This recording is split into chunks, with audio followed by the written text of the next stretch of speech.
وَيُزَكِّيهِمْ، ان کا تزکیہ فرماتے ہیں، انہیں پاک فرماتے ہیں۔ یہ سب سے مشکل منزل یہی ہے جو آخر میں سن رہے ہو، تزکیہ نفس۔ تو ہدایت الانسان الی سبیل العرفان تصوف کی کتاب ہے، اس میں لکھتے ہیں اللہ تعالیٰ نے جب نفس کو پیدا فرمایا تو اللہ تبارک و تعالیٰ نے پوچھا من انت و من انا، تو کون اور میں کون؟ اکڑ گیا، کہنے لگا اے اللہ تو ہے، میں ہوں۔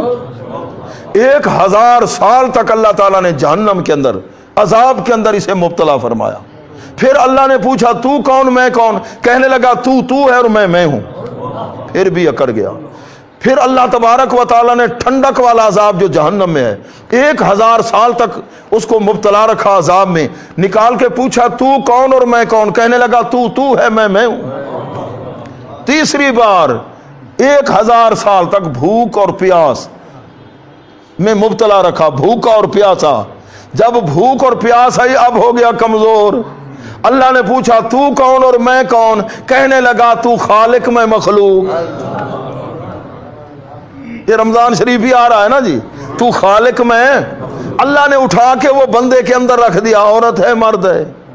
اور سلطان العارفین سلطان باہو رحمت اللہ علیہ فرماتے ہیں یہ بڑی خطرناک شے ہے، کافروں سے بڑا کافر ہے، کافروں کے ساتھ جو ظاہری ان سے جہاد کرنا یہ جہاد اصغر ہے، اور اندر جو کافر بیٹھا ہے اس سے مقابلہ کرنا یہ جہاد اکبر ہے۔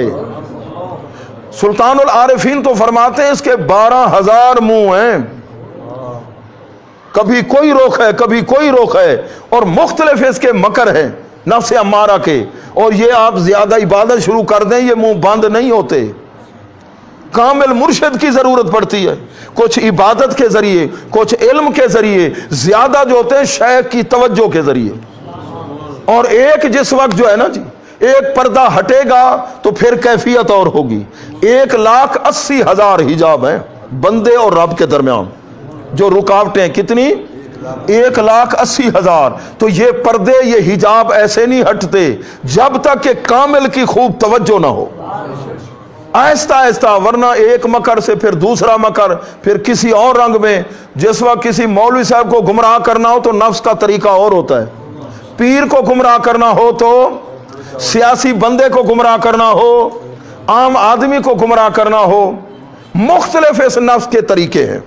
سر سے لے کر ناف تک یہ روح کی حکومت ہے جسم پر، اور ناف سے لے کر پاؤں تک نفس کی حکومت ہے۔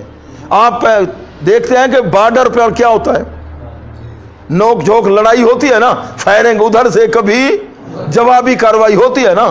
روح کی فوج الگ ہے، عقل اس کے ساتھ ہے، نفس امارہ کی فوج کے ساتھ شیطان ہے۔ تو یہ ہے درمیان کے اندر بارڈر ہے جی، جہاں پھر آپس میں لڑائی ہوتی ہے۔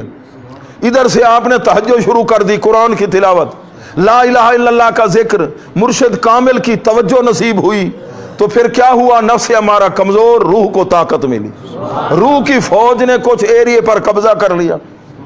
پھر آگے بڑھتے بڑھتے بڑھتے بڑھتے روح کی طاقت بڑھتی گئی یہاں تک کہ پاؤں تک، سر سے لے کر پاؤں تک روح کا قبضہ ہو گیا۔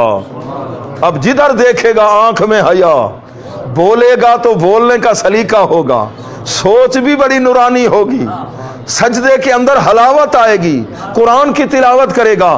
اگر جی فوج اوپر کی طرف بڑھے، نفس امارہ کی فوج بڑھنا شروع کر دے، اس ایریے پر سینے دل پر قابض ہو جائے، پھر اس کے خیالات سارے شیطانی ہوں گے، سوچ شیطانی ہوگی، شرارت والی سوچ ہوگی، جھگڑے والی سوچ ہوگی، لڑائی جھگڑا طلاق تک معاملہ ہوگا، اولاد سے نفرت کرے گا، اپنے بزرگوں سے نفرت کرے گا، بس جہاں پہنچے گا فتنہ ہی فتنہ۔ اب دیکھیے ملک کے اندر فتنے ہیں یا نہیں؟ بڑے بڑے لیڈر آپس میں لفظ کیا بولتے ہیں ایک دوسرے کے لیے، آپس میں لڑ رہے ہیں، اصل میں بیماری نفس کی ہے، یہ ساری شرارتیں اندر کی ہیں۔ تو اس کی اصلاح کے لیے 60 سال کسی کو لگے، کسی کو 80 سال لگے جی، کسی نے جی 350 ولیوں کی زیارت کی، فیض لیتے رہے، بڑے سفر کیے، کٹھن سفر کیے، بڑی تکلیفیں برداشت کی، کسی نے 1 سال تک نہ کچھ کھایا نہ پیا۔ حضرت بستامی رحمۃ اللہ 3 سال تک نہ کچھ کھایا نہ پیا، اتنا اس کے ساتھ مقابلہ۔